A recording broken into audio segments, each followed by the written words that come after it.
Lanka bombings. He says they were in revenge for the loss of the caliphate in Bahuz, and he thanks other followers around the world for pledging allegiance to him.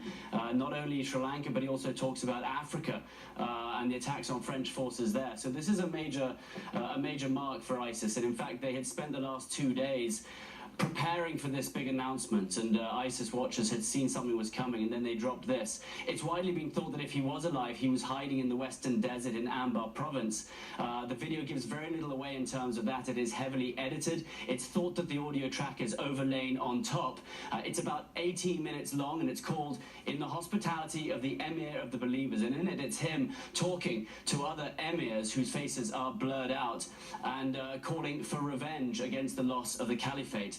So this bearded man, who looks very much like Baghdadi, it is believed by intelligence sites to be him, was last seen, Baghdadi in fact, when he gave a video 5 years ago in the Al-Nouri Mosque in Mosul. That was a defining video.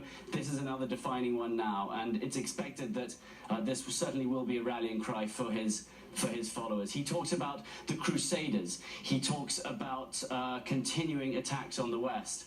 And this certainly will be a very worrying sign that ISIS, as an ideologically driven terror group, is very much still alive.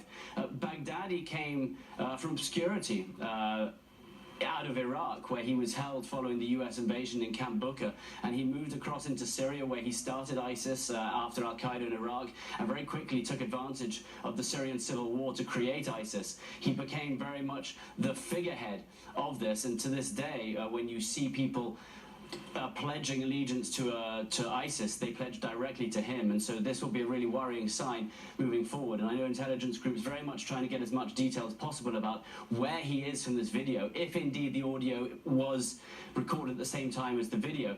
But certainly for ISIS, a clear sign from them that they intend to continue their threats against the West. Harris? Yeah, you know, before I let you go, Benjamin, I want to ask you about what this means for recruitment for them, because sometimes you'll see videos like this come up at a point of crisis like Sri Lanka and other tragedies, because it's a point of recruitment.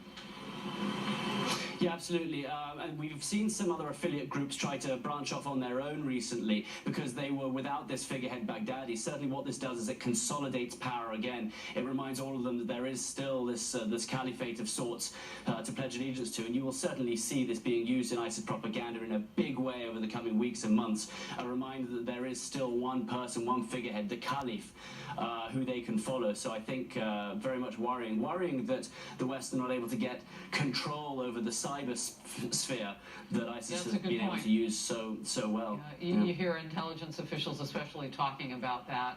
Benjamin Hall, thank you very much.